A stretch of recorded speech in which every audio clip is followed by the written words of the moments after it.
You, like I mentioned with SpaceX, you give a lot of people hope, and a lot of people look up to you. Millions of people look up to you.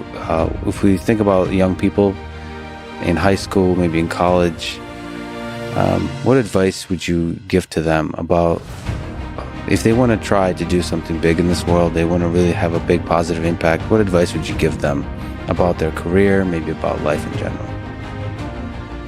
Try to be useful. Do things that are useful to your fellow human beings, to the world. It's very hard to be useful. Very hard. Are you contributing more than you consume? Can you try to have a positive net contribution to society?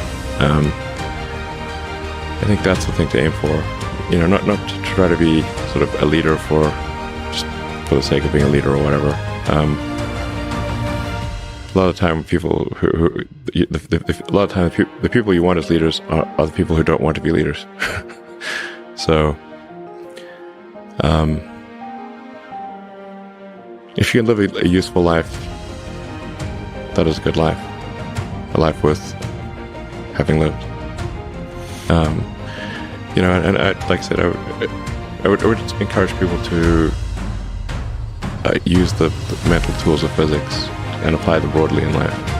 They are the best tools. When you think about education and self-education, what do you recommend? So there's the university, there's self-study, there is hands-on, sort of finding a company or a place or a set of people that do the thing you're passionate about and joining them as early as possible.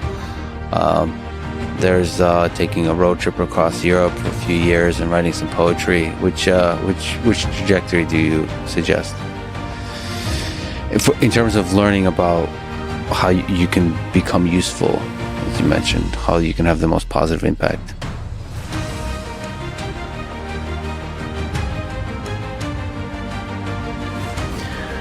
But I encourage people to read a lot of books. Just read, basically try to ingest as much information as you can, and try to also just develop a good general knowledge. So you at least have like a rough lay of the land of the knowledge landscape. Try to learn a little bit about a lot of things. Because you might not know what you're really interested in. How would you know what you're really interested in if you at least aren't doing a peripheral exploration of broadly of the knowledge landscape, and talk to people from different walks of life and different industries and professions and skills and occupations. Just try learn as much as possible, and then search for meaning. Isn't the whole thing a search for meaning?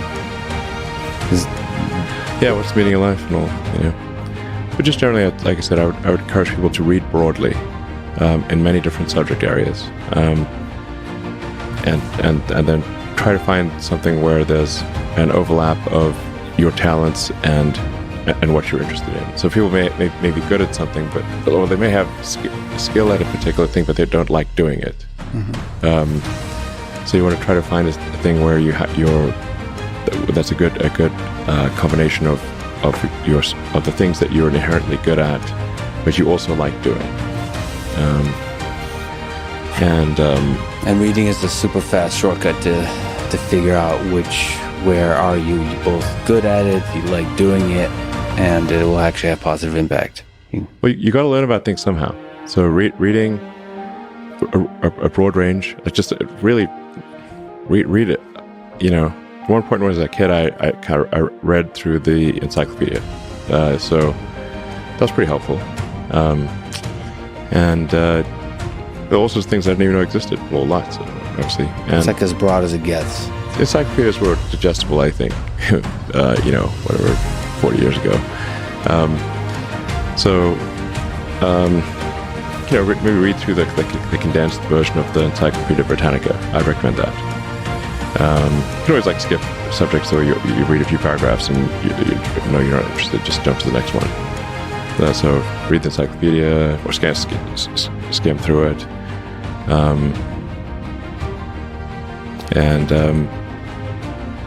but I put a lot of stock and certainly have a lot of respect for someone who puts in an honest day's work to do useful things.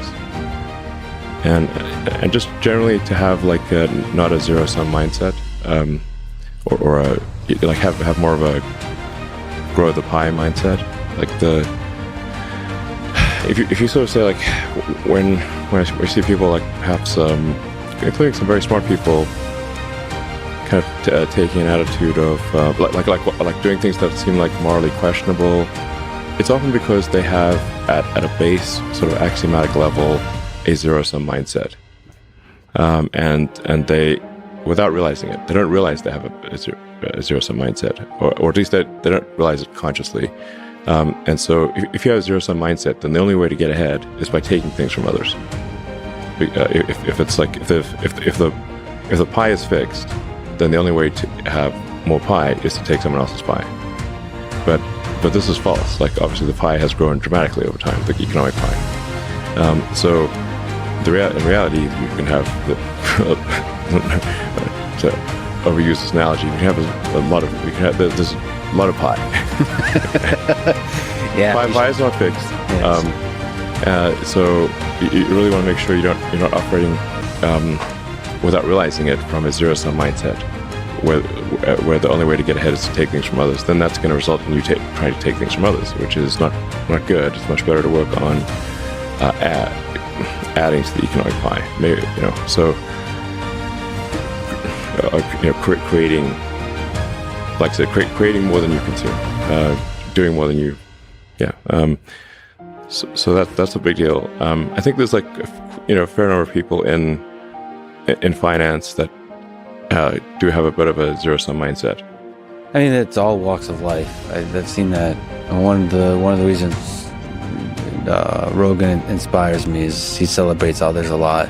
There's not creating a constant competition. Like there's a scarcity of resources. And what happens when you celebrate others, you promote others, the ideas of others, it actually grows that pie. I mean,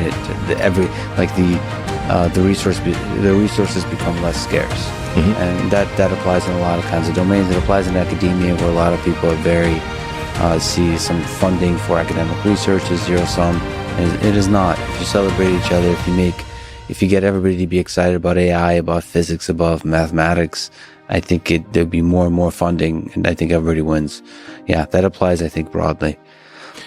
Yeah, exactly.